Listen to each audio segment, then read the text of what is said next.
Bonjour à tous, on se retrouve aujourd'hui pour mon pronostic de la finale de la Ligue des Champions entre le Real Madrid et la Juventus Turin. D'abord, revenons un peu plus sur les demi-finales. D'un côté, on a la Juventus Turin qui a bien maîtrisé sa confrontation face à Monaco en s'imposant 2-0 puis 2-1. Sur l'ensemble des deux matchs, ils se sont imposés 4-1 et n'ont jamais vraiment tremblé face à l'AS Monaco, ce qui montre que la Juve est une équipe très solide car Monaco avait fait quand même tomber Manchester City ou encore Dortmund. De l'autre côté, on a le Real Madrid qui a maîtrisé sa qualification mais s'est quand même fait quelques petites frayeurs.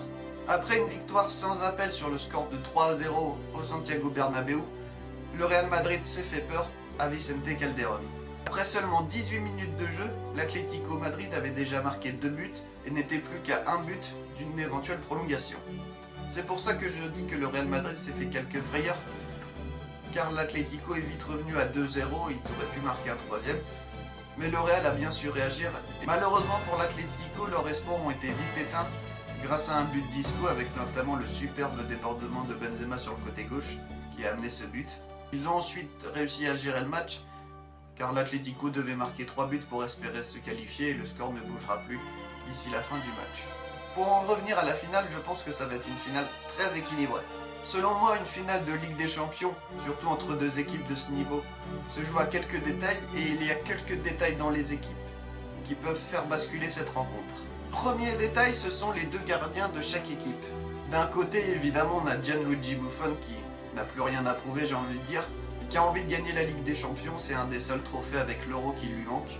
Pour Buffon, c'est l'une des dernières années où il peut croire à la victoire en Ligue des Champions. Il n'aura pas 50 opportunités après, donc c'est cette année qu'il faut la gagner.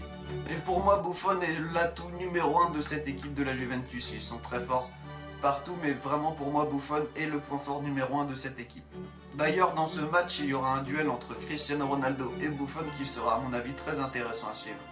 Quant au Real Madrid, on a Keylor Navas qui est capable du meilleur comme du pire. En effet, on a vu lors de la demi-finale retour qu'il a fait pas mal d'arrêts, notamment sur une tête de Gamero où ça aurait pu faire 3 pour l'Atlético et un petit peu relancer le suspense. Cependant, le gardien costaricain est aussi capable de quelques erreurs, il en a fait quelques-unes en Liga cette saison. Du côté des gardiens, l'avantage est à la Juventus de Turin, et ça peut être un avantage considérable, car dans les finales, les gardiens ont souvent un rôle prépondérant. Un deuxième facteur important selon moi est la qualité des remplaçants sur le banc.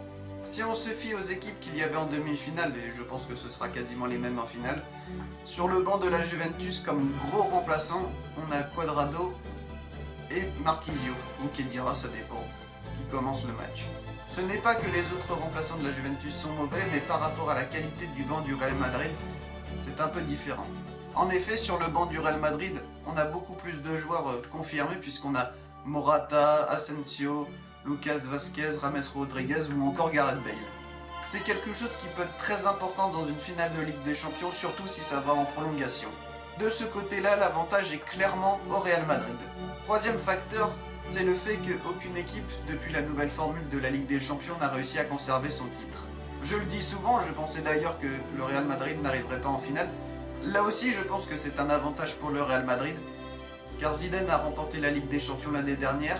Il est de nouveau en finale avec quasiment la même équipe, il n'y a quasiment eu aucun changement. Autre détail, c'est la qualité des défenses. En effet, je pense que ce sera un match serré, pas forcément fermé, mais il n'y aura pas non plus 10 000 occasions. Les défenses auront donc un rôle prépondérant, et de ce côté-là, la Juve a un tout petit avantage sur le Real Madrid. Cela sera surtout vrai si Varane est titulaire à la place de Pepe dans cette finale. En effet, je n'ai rien contre Varane, mais Pepe est clairement au-dessus. De plus, la Juventus, avec la défense Barzagli, Bonucci, Chiellini, c'est aussi l'un des points forts de la Juventus de Turin, donc là aussi un tout petit avantage pour la Juventus. Voilà, selon les petits détails qui font les différences selon moi dans les finales, la logique voudrait que ça soit le Real Madrid qui s'impose. Cependant, j'ai l'intuition quand même que la Juventus va s'imposer. De plus, je pense que la Juventus est pile l'équipe qui peut embêter le Real Madrid et qui peut arrêter le règne des équipes espagnoles en Ligue des Champions qui ont remporté toutes les finales depuis 2014. Dans tous les cas, ce sera une finale très serrée, il ne faudra pas s'attendre à un 4-1 ou un 3-0, parce qu'il y aura 1 ou 2 buts d'écart, pas plus. Donc, je vais dire que la Juventus va remporter la Ligue des Champions. Voilà, c'était mon pronostic sur la finale de la Ligue des Champions, une finale qui s'annonce passionnante. Dans tous les cas, ça récompensera une des deux équipes les plus fortes de cette Ligue des Champions selon moi. En effet, selon moi, ce sont les deux équipes qui ont été le plus fortes durant cette campagne de Ligue des Champions. Et ils méritent amplement cette place en finale et dans tous les cas, on aura un beau vainqueur. Quant à nous, on se retrouve la semaine prochaine. Dans tous les cas, je vous dis à la prochaine tout le monde.